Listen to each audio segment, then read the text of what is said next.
Здравейте, аз съм Гери от образователен център Дон Кихот. С мен днес е Нина Василева, психолог, психотерапевт. И ще си говорим за това как учителите разпознават и подкрепят деца, преживяващи промяна в семейството. Развод, загуба, нов брат или сестра, заминаване на родител. И да отбележим, че този епизод днес посвещаваме точно на Деня на психолога, 4 април. Нина, може ли да се представиш и да си говорим за това, което споменах? Здравейте! Първо, много се радвам, че съм тук.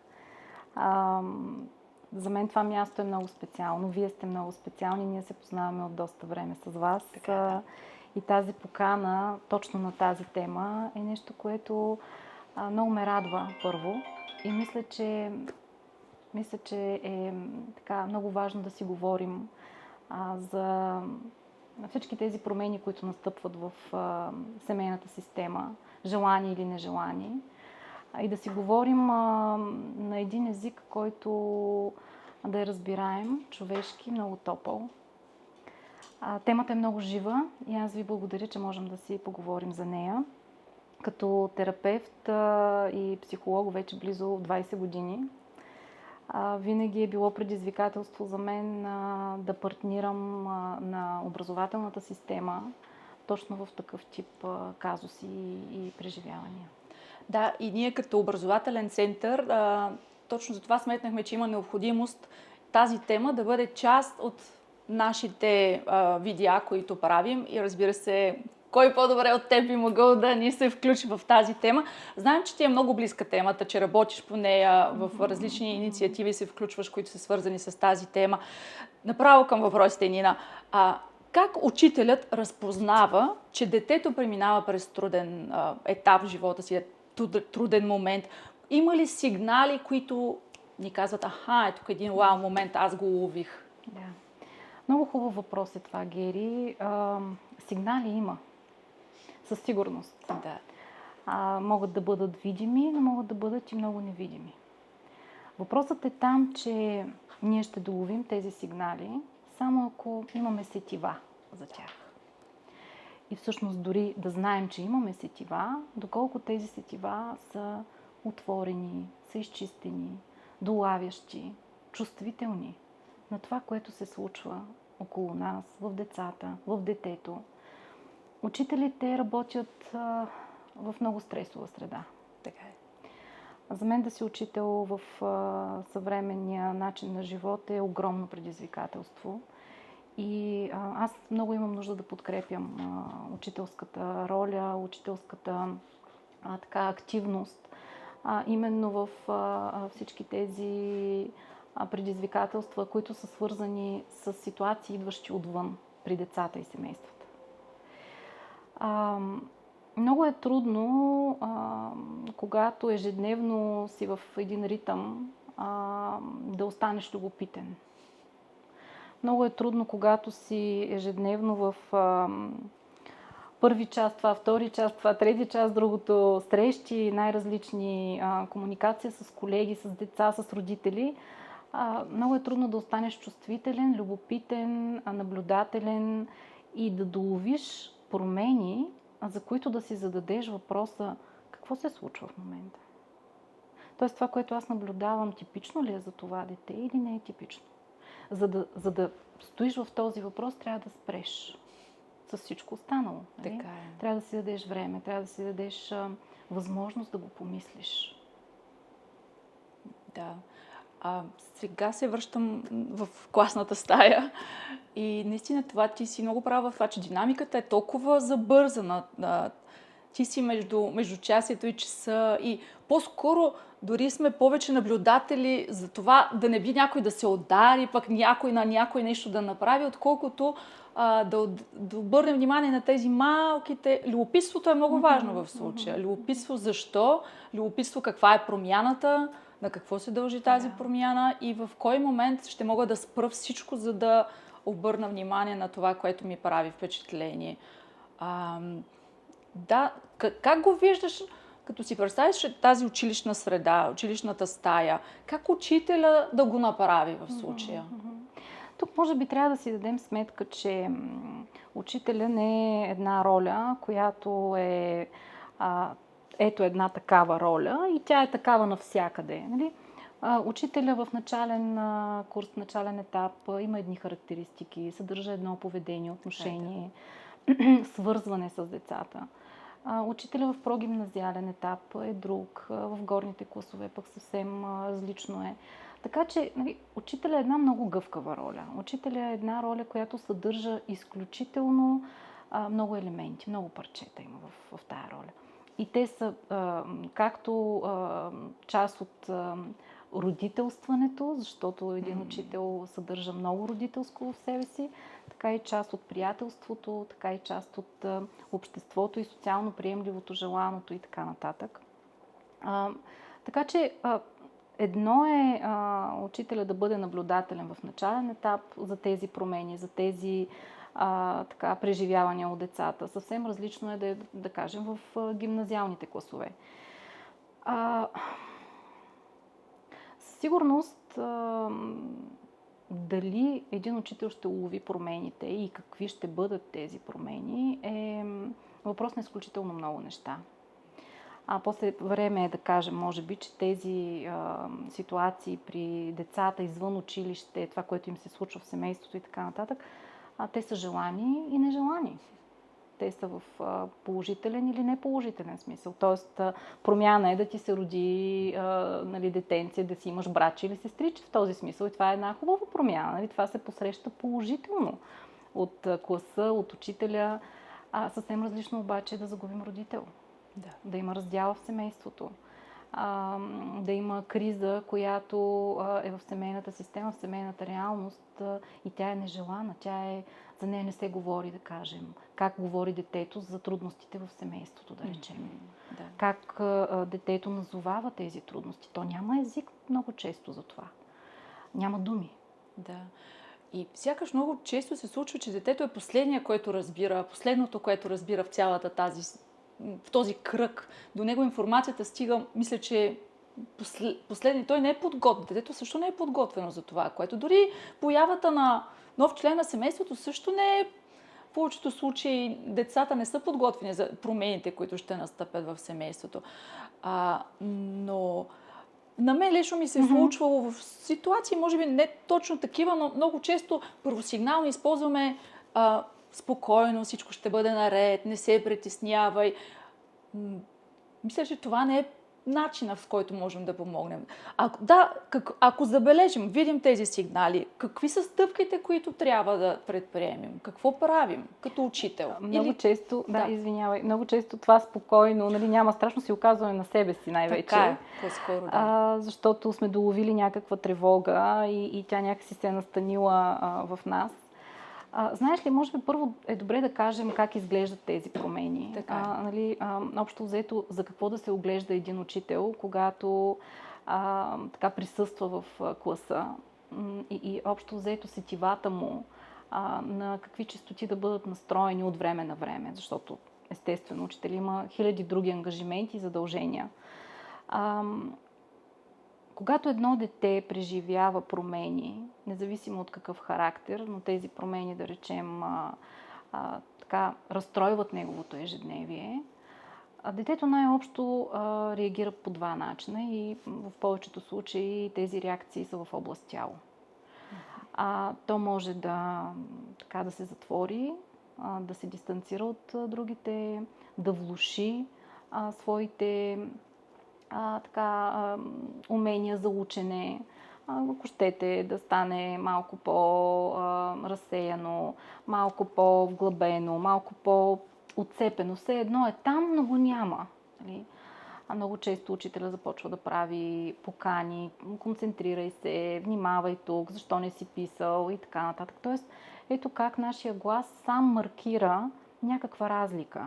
Вече какво ще е отношението ни към това, което маркираме, към това, което наблюдаваме, ето тук е големия въпрос. Разбира се, има деца, които стават доста по-живи по време на кризи в семейството, да речем. Стават доста палави, ще го нарека. Стават доста изискващи вниманието на учителя. Някак си сякаш му казват, хей, нали, виж, нещо се случва с мен, тук съм, погледни, обърни ми внимание. Тъй като не мога да назова какво се случва, аз мога да го покажа само и единствено. Но това е когато говорим за малките деца. Да, начален етап. Начален етап по-скоро, защото казвам го, тъй като изявата на подобен вид преживявания в тинейджърска възраст може да бъде съвсем различна. Със сигурност. Какво можем да наблюдаваме там? Тинейджърите са една страхотна група от деца, с които аз обожавам да работя и да се срещам. Те ме поддържат изключително жива и много, много свежа в живота. За тинейджъра е много трудно, защото той вече има език за своите чувства, за своите мисли, развит. Може да назове как се чувства, какво го притеснява, с кое е съгласен, с кое не е, кое го бунтува. Но в същото време изискванията на периода, в който се намира един тинейджър, са от автономност. Някакси то се случва нещо в семейството, обаче на мен са ми важни едни неща навън, искам да съм там, сред моите приятели, след компанията. И това е в класическия вариант, защото е факт, че последните години наблюдаваме доста затворени тинейджъри. Тинейджъри, които основно общуват през социалните мрежи, през монитора и в този смисъл имат други рискове. При всички положения при тинейджърите наблюдавам, че в подобен вид ситуации, кризи в семейството, има голям риск те да прибегнат до използване на психоактивни вещества, до едно рисково поведение, в което да потърсят утеха, така ще го кажа най-общо. И всъщност просто техните механизми за справяне са различни. Инструментите, с които разполагат. Точно така. И това прави и задачата на учителя друга. Това прави преживяванията на учителите други. Някакси, ако учителя има сетива за това и долови подобен вид трудност при тинейджъра, той може много да му партнира. Учителя може много да партнира на един тинейджър.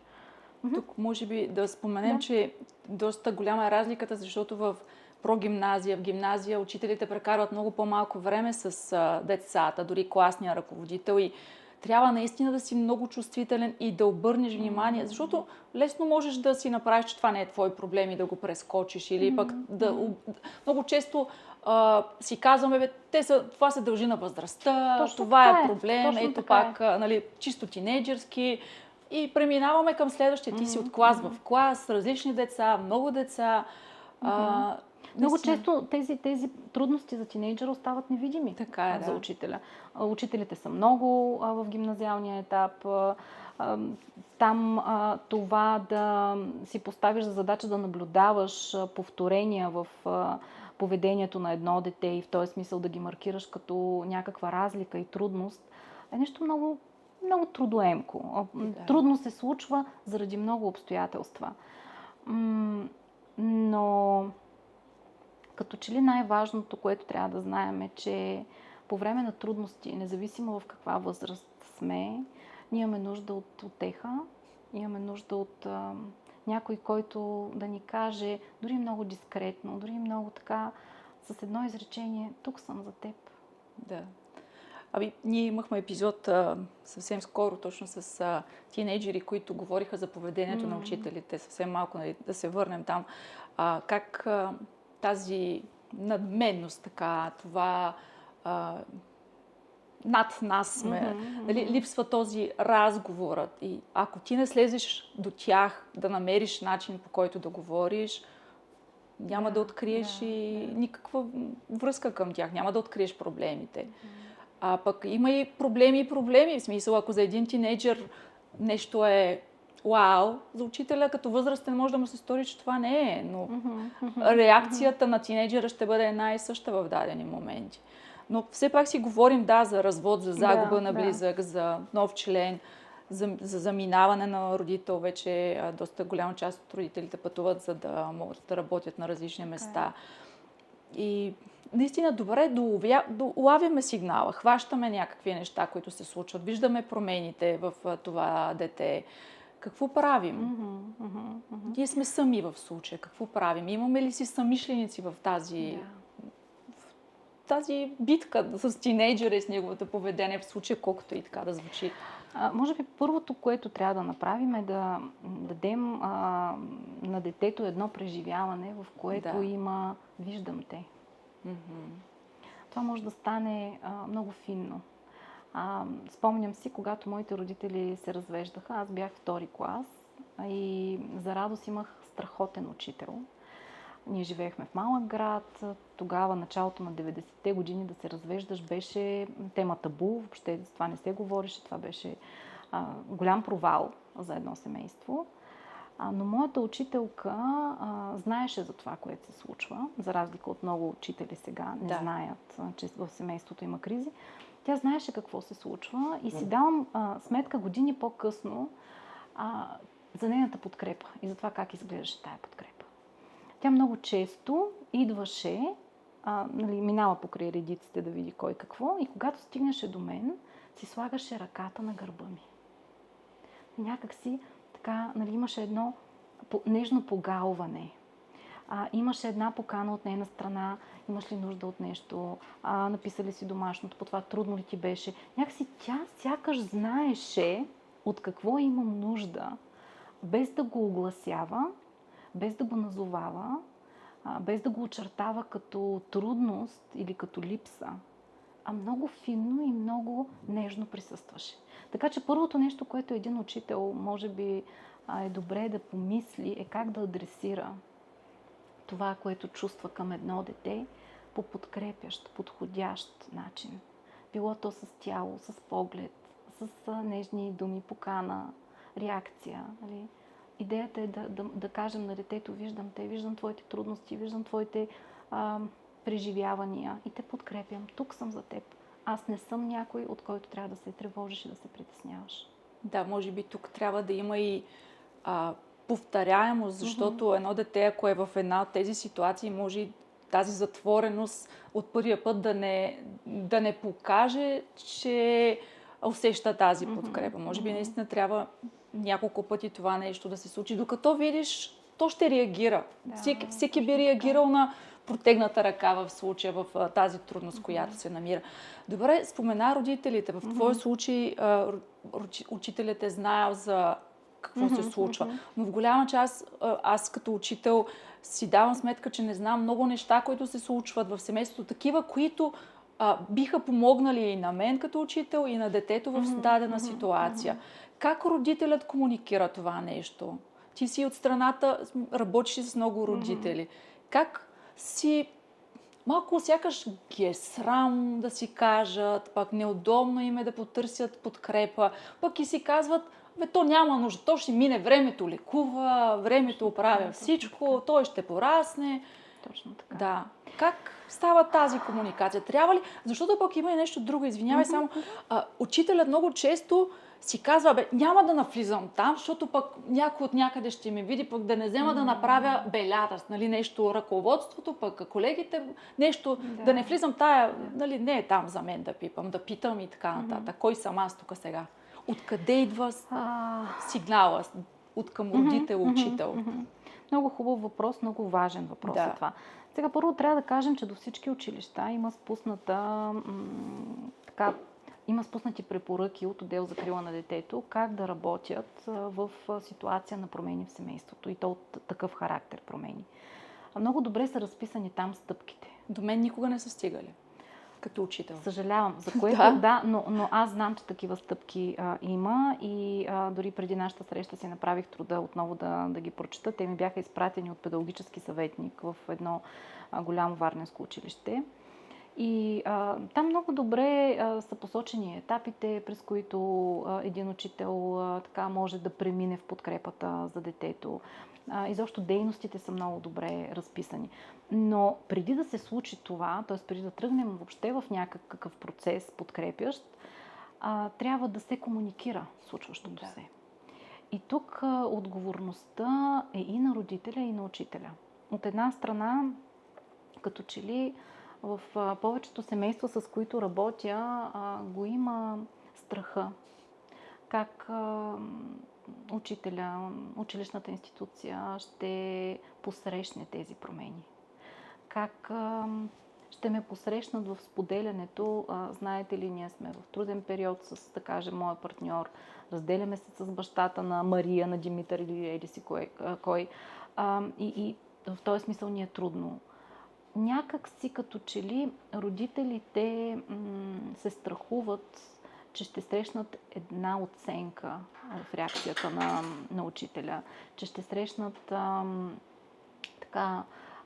дистанция, неразбиране, наказание, наказателно поведение и отношение.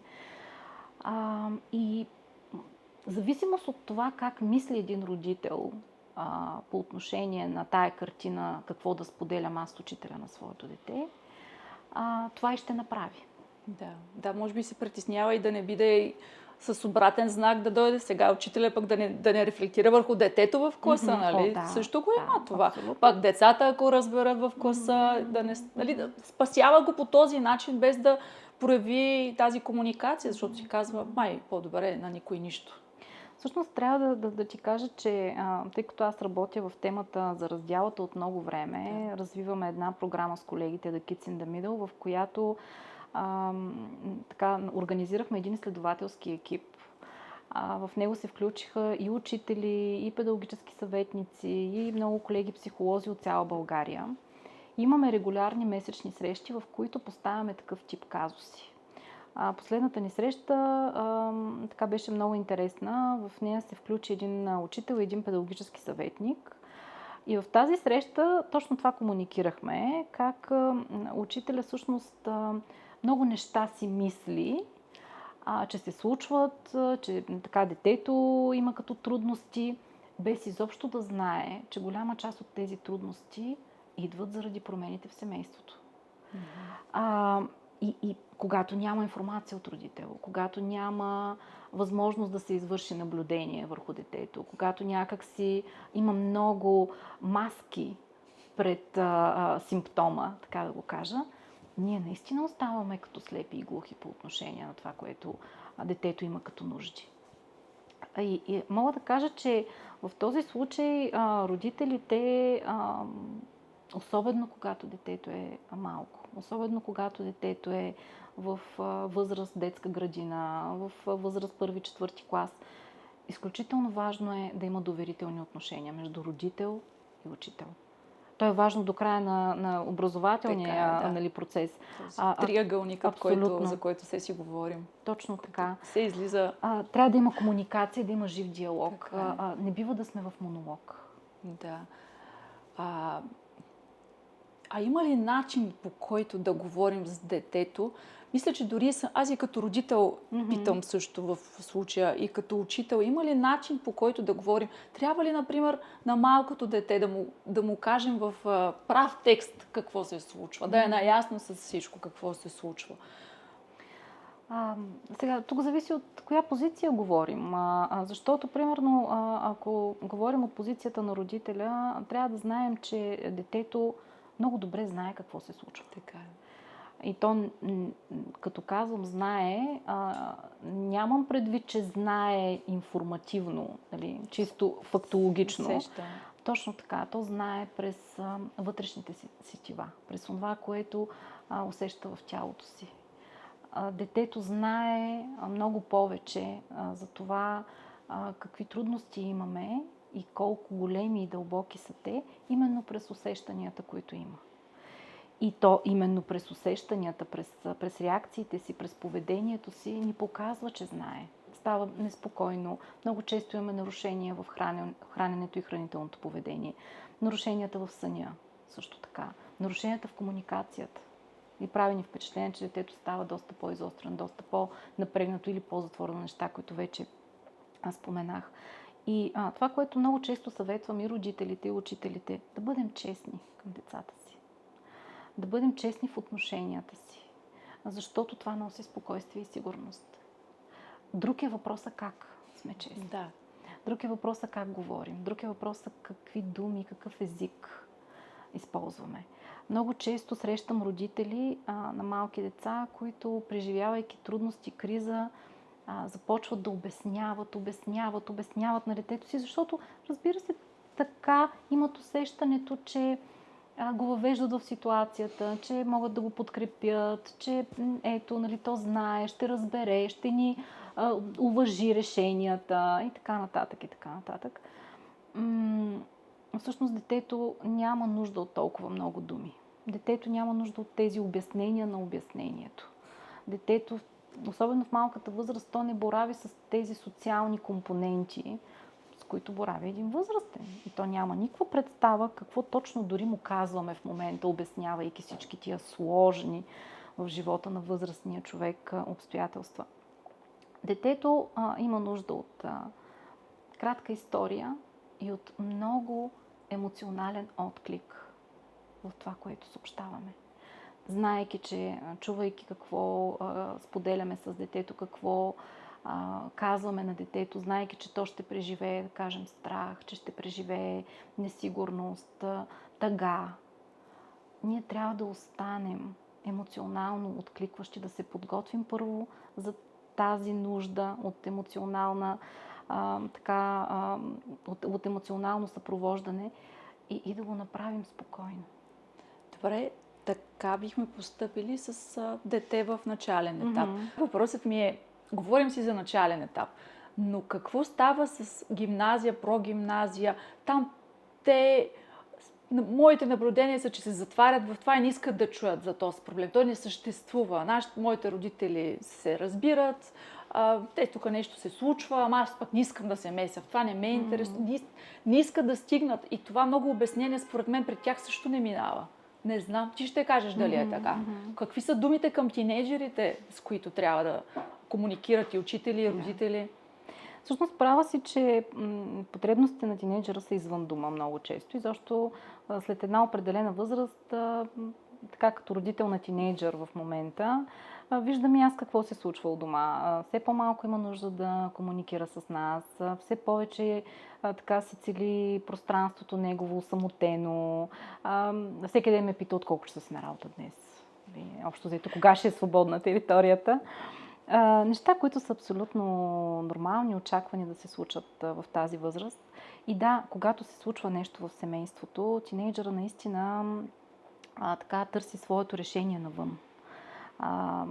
Сега, разбира се, има различни семейни реалности и това е определящо по отношение на това как всички ще преминем през тези промени. Но определено тинейджъра ще намери решение, класическия тинейджър, ако мога така, типичният тинейджър, ще намери решение навън. Сред приятели, в комуникацията с група от връстници, ако щете в спорта също, в нещо, с което е свързан навън. Това не означава обаче, че няма нужда този тинейджър от разговори. Това не означава, че че потребностите на това дете не са свързани с разговор, в който то да бъде въведено в случващото се. И тук трябва да сме много честни, като кажем, че от случващо се до случващо се има много голяма разлика. Сега, едно е да загубиш родител, друго е процеса на раздяла. И това са събития, които понякога се случват много внезапно, понякога една раздяла може да отнеме години. Години родителите ми са в процес на раздяла. Единия си идва, тръгва си, въобще има една такава... Част от моя живот се представя. Да. И от моя в някакъв смисъл. Така че наистина е много, много индивидуално и трябва да знаем, че разговаряйки с тинейджъра за случващите се трудности в семейството, ние трябва да бъдем с идеята, че вече говорим с един автономен почти човек, така преживяващ себе си като самостоятелна единица и трябва да уважаваме това. Един тинейджър ще ни чуе и ще бъде в комуникация с нас много по-активно и много по-пълноценно, ако чува в нашите думи уважение. Ако чува в нашите думи своята личност. Тоест, една емоционална картина, но и една уважителна картина. Някак си трябва много да внимаваме с нуждата на тинейджъра да се преживява като пораснал и да му обясним като на пораснал какво се случва. И ако той покаже нужда от от граница, от осамотение, от една картина, в която ти вече нямаш усещането, че говориш с детето си, ами с друг възрастен. Много е важно да я уважим тая картина. И в същото време да останем автентични. Да. И може би да не търсим разбиране. Да не искаме, той да ни... Съгласен съм с да се присъедини към нас. Да. Точно така, много важно. Така нещо отбеляза, че тинейджъра има нужда да изрази собственото си мнение, собствената си позиция. Тя не винаги ще съвпадне с нашата, разбира се. Ние и затова ги възпитаваме, нали? Някакси затова се инвестираме по време на възпитанието и отглеждането на децата си. И това трябва да е абсолютно нормално за нас. Особено когато родителите са в тежък конфликт или раздяла, много често самите родители имат нуждата да чуят от детето си: да, мамо, разбирам те. Да, или да, тате, имаш право. Някакси това успокоява много родителя и така родителят на моя страна е. Да, точно така. Нали, добре се. Ами да, дори добре постъпих, ако щеш. Нали? Нали, значи съм на прав път. В тази възраст децата изобщо не са чувствителни към нашите нужди в този контекст и някак си, баща ми, разбирам те, нали? Да, мамо, или пък не те разбирам, нали? Говори си там някакви неща, или виж, аз имам друго мнение по въпроса. Абсолютно важно е да не засяга моите интереси в случая. Точно така. И това го има в тинейджърската възраст, има го, дори много често тинейджерите се научават да печелят от една такава ситуация. Направо си манипулират. Така е. Добре, да се върнем обаче към темата как комуникираме с родителите. Откъде трябва да дойде от учителя или от родителя? Откъде идва сигнала? Нямаме някакъв алгоритъм, който трябва да спазваме или се спазва, но сигнала винаги ще дойде, ако има добра комуникация, ако има усещане за безопасна комуникация. Когато учителя е в усещането, в преживяването, в ценността, че аз съм важна част от семейството на това дете, не просто от живота на детето, от семейството му.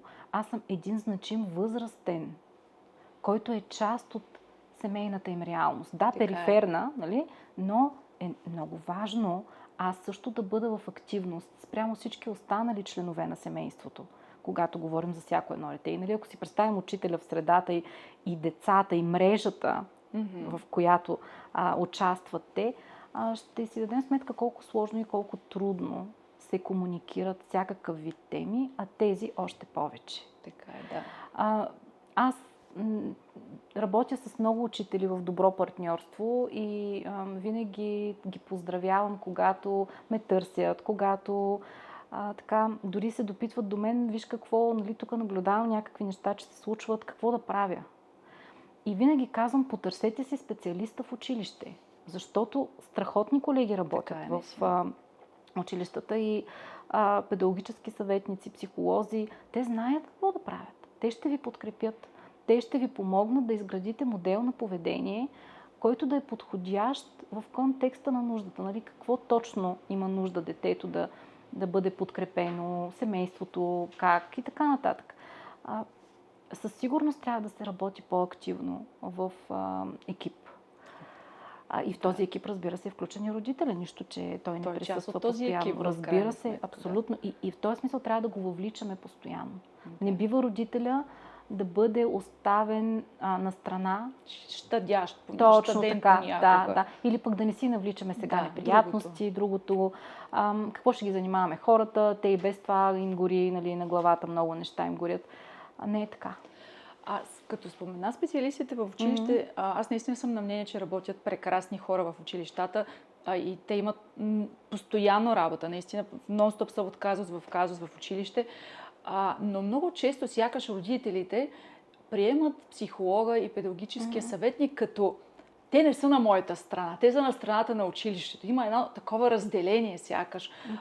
Като ще говорим с психолога в училище, е все едно нещо, това вече е наказание, това тук свети една червена лампа, нещо там ще се случва, някой ще ми се кара в това училище. такава не е идеята на тези училищни специалисти. Те са там, за да могат да помогнат, но родителите рядко имат смелостта да ги потърсят, през тях да мине, от тях да получат някаква помощ. Съвети. Съвет не, но нали, инструменти, механизми, с които да си служат. Така и тук веднага ми хрумват две неща. Да. Едното е, че доста педагогически съветници, психолози се ползват като наказателна инстанция в училище. Много често дори от сина ми чувам, еди си кой го изпратиха при психолога, защото не се държа добре в час. И начинът, ето това съобщение, нали? Какво ти говори? Че той за наказание беше изпратен там. И не случайно това така оттеква като ехо в цялата система назад. Когато аз чуя това от моя син, си казвам, нали, значи психолога наказва, педагогическия съветник наказва. И тук обаче е мястото на психолога или въобще тези педагогически специалисти да се презентират на родителите и въобще не само на родителите, и на учител, и на екипа от учители. Да, и на учениците. Да. Точно така, абсолютно. Как се презентира един такъв специалист? Каква активност проявява по отношение на комуникацията с родителите, с учителите, с децата? Защото ние имаме възможността и го правим, изграждаме си субективно мнение и преценка. Нали така? Виждайки един човек, разговаряйки с него, чувайки за неговите възгледи, вярвания, чувайки за това как той работи, ние съответно сме по-готови да се доближим до него, да споделим, да поискаме подкрепа или съответно не пък, нали, да се дистанцираме. Така че тук мога да призова всички мои колеги да бъдат малко по-смели, да искат пространство, да се презентират, да работят за това да се развие култура на екипна работа в тези трудности, в тези предизвикателства при децата и семействата. Да работят смело в екип. Така е, това наистина е така. Тук мога само да отворя една скоба, че ние в Дон Кихот всъщност подготвихме и 2 курса, които са акредитирани от МОН и те са точно с цел приобщаващото образование, което е нали, как да действаме в дадени ситуации, как да приобщим, да помогнем на едно дете. Също и колаборативното планиране. То може да бъде не само за от академична гледна точка, може би и екипът от учители, които работят с това дете, трябва заедно да могат да планират дейности, да планират поведение, език, по който да говорят, да бъде планирано това нещо. Много ни е трудно това с планирането. Все си оправдаваме, че нямаме време, всеки с нещо е зает, единия, другия, но в един такъв екип с психолог, педагогически съветник, екипа от учители, класният ръководител, родителите, би се постигнала една обща картина. Защото ако всеки говори всички отиват с добри намерения, правят нещо, но говорят на различен език и детето получава различни сигнали при себе си, на кой да вярва, за какво точно да вярва, пък какво искат тия всичките хора от мен. За да уеднаквим обаче нали, този процес и някакси, за да бъдем в добро свързване, трябва да бъдем в добро комуникиране. И презумпцията за добрите намерения тук е много важна, така е, но не е достатъчна, за съжаление. И всички ние трябва да работим върху себе си по отношение на това, да работим върху своите възприятия, върху нагласите си, да работим върху своето професионално присъствие. Върху това, даваме ли си сметка ние какво внасяме в този процес, как присъстваме в този процес. Има я трудността, има я задачата, как присъстваме в нея, какво носим. Почти нямаме време да си задаваме такива въпроси. И наистина е факт, че нямаме време. Аз самата представям си през какви промени ежедневно преминава един учител. С много деца, с изключително много ангажименти, постоянно спускащи се такива. Нали, много документация има да се прави, какво ли още не. Да, факт, тези неща са така. И как присъстваш ти? Какво е твоето присъствие? И не го питам, за да те накажа. Не го питам, за да те оценя зле. Питам го с честност, с искрено, с това да можем да комуникираме трудностите си спокойно. Да, това са нашите трудности, такива са. Хайде да видим какво можем да направим, за да подобрим, за да помогнем на себе си, на другия, на детето. Да се обединим и да комуникираме еднаквостите и различията в полза, в подкрепа. Някак си ние имаме едно много интересно говорене. Винаги говорим през това, което липсва, през това, което няма, нали? През това, което не е добро, кое да критикуваме. Много бързо влизаме в наказанието. Mm-hmm. Когато до нас достигне една семейна история на дете от нашия клас, примерно, я да видим сега в тази история, кое не е наред. Кой е лошия? Точно така. Веднага влизаме в този морален компас и гледаме какво ни показва. Охо, ма как може такова нещо? Аз ако бях, или пък гледай го, нали, сега как постъпва, как може да се говори по този начин и така нататък. Веднага влизаме в такава позиция, което така до голяма степен е разбираемо. Ние и в такава култура растем от много години насам, критикуваща. Това обаче веднага затваря вратата на любопитството. Това веднага затваря възможността да поемем някаква отговорност, защото другия, нали, той си го е направил в крайна сметка, който си е надобрил парата, нали, да си я сърба в крайна сметка. Но ние сме част от това. И казвайки го, това по никакъв начин не ни помага. Напротив, това затваря врати. Даже сме отговорни. О, да, абсолютно. Колкото родителя, толкова и учителя. Сега, при всички положения трябва да сме наясно, че ние сме един екип. И точка. Дали? И това не е нещо, което си го избираме, това не е нещо, което си го пожелаваме. Това е така, защото ние работим в това обстоятелство. И е много важно като екип да имаме възможността да си взаимодействаме по един така реципрочен начин.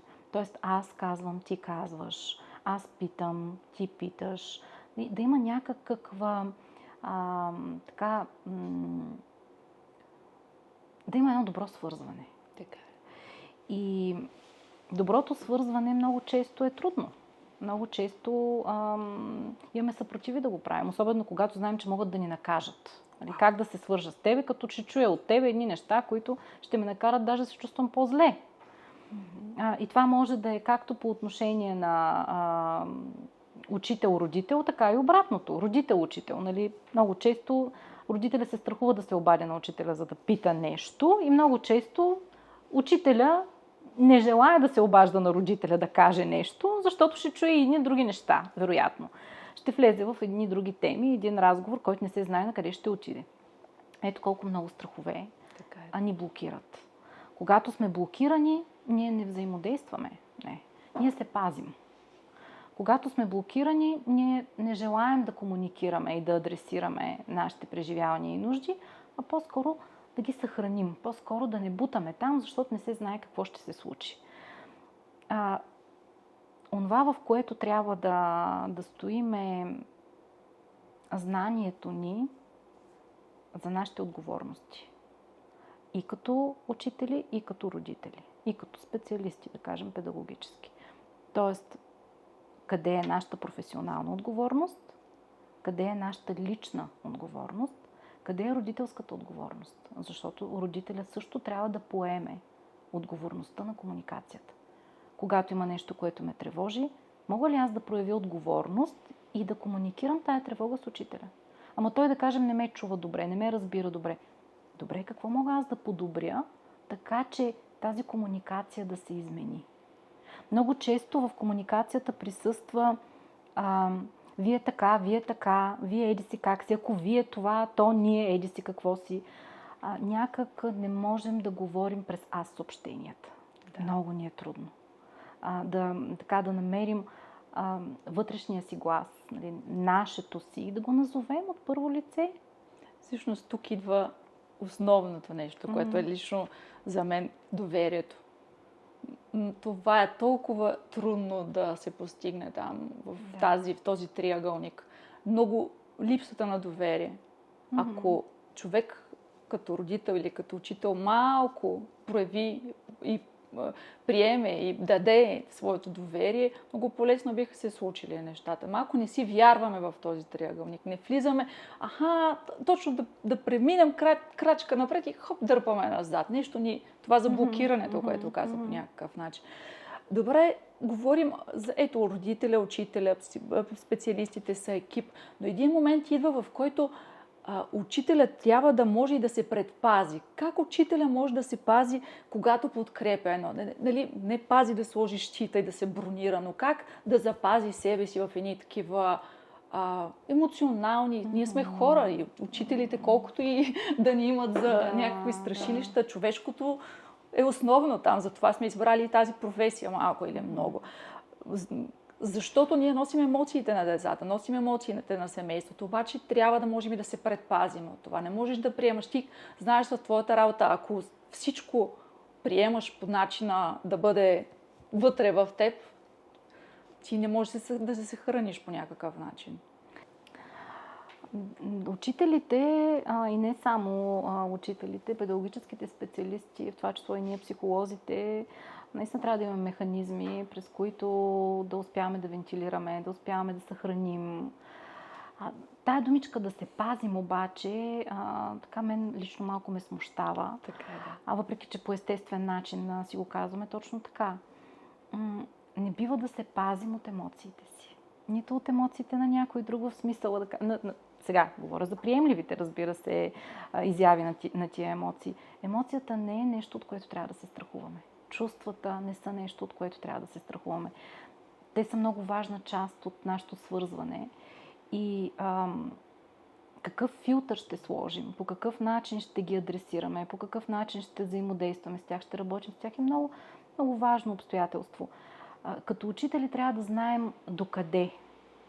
Трябва да знаем докъде сме ние, откъде нататък е родителя, специалиста в училище, кое можем да свършим ние и кое е работа на педагогическия съветник или на психолога. Учителя е много важно да наблюдава, да маркира определени разлики, трудности, камбаната, че бие да чуе, да комуникира това с детето на един много първичен такъв вариант и оттам нататък да въвлече педагогическите специалисти в лицето на педагогическия съветник и психолога. Родителите също, като това, разбира се, може да стане в зависимост от доверителната връзка. Много е важно учителят да планира добре работата си. Аз съм последният човек, който може да говори за това, защото нито съм учител, нито работя в училище, но го казвам, защото това изисква време.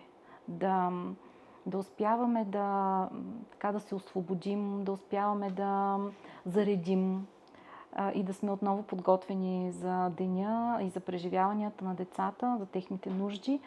Много е важно да успяваме и да чистим. И тук имат ръководството в училище, мога да кажа, че има големи задачи в това отношение. Да организира на учителите си такива пространства на интервизия, на споделяне, на комуникиране на трудностите, в които пространства да може да се споделя, да се отдава, не само да се приема и да се формира един език на подкрепа. Да. Всъщност тук можем да кажем, че специалистите в училище те не са само за родителите и за учениците, а учителите също могат по всяко време да потърсят подкрепа там. Последен въпрос, съвсем така ми хрумва в момента. Тук даже не е въпросът ми, по-скоро може би трябва да спрем да почнем да си признаваме, когато нещо не го можем. Особено когато работим с децата и когато сме с тези ситуации, които изпадаме. Спокойно можеш да кажеш като учител, аз не мога да реша този казус. Трябва да потърся друг специалист, който да помогне. Родителят също може да каже, аз не мога да се справя с това. Имам нужда. Много ни е трудно да кажем, че имаме нужда от помощ. Така е. Права си в това, което казваш и аз веднага ще допълня, че какво означава учител да не знае? Нали? Веднага. Как така учителя не знае? Кой е той? Това не може да е така. Да не знае нещо така. И да не може. И някак си учителите несъзнавано влизат в това. Нали, че те всъщност са носители на знанието и в този смисъл няма как да не знаят. Това е нещо несъзнавано, което ги поставя в ролята наистина на хора, които едва ли не да не знаят и да търсят подкрепа е нещо, което не бива да бъде присъщо за тях, нали? Срамно е даже. Абсолютно е така. Истината обаче е, че да, трябва да бъдем честни в всяка една роля, независимо за коя роля става въпрос, трябва да бъдем честни с нуждите си. И когато не знаем, когато ни е трудно, да комуникираме това, да адресираме това. Ето затова казвам, че е много важно психолозите в училище да презентират своята работа, да периодично да носят послание. Ние сме тук за вас. Виждаме ви, чуваме ви. Добре сте дошли. Присъстваме не с наказание, а с подкрепа. И малко по малко да формират в учителите едно усещане на безопасност и на пространство за тях самите. Прекрасно. Предлагам така да завършим нашия разговор. Знам, че той може да бъде безкрайен. Изключително ми е приятно това, което си говорим. И аз знам, че можем много да разширим темата и да навлезем в много различни нюанси на тази тема. Благодаря ти много от сърце. За нас беше удоволствие да бъдем с вас следващия път. Благодаря. Това беше подкастът на Дон Кихот. Разговор за онези малки, но важни битки, които децата водят всеки ден. Днес си припомнихме, че не винаги е нужно да правим нещо голямо. Понякога е достатъчно да забележим и да бъдем до тях.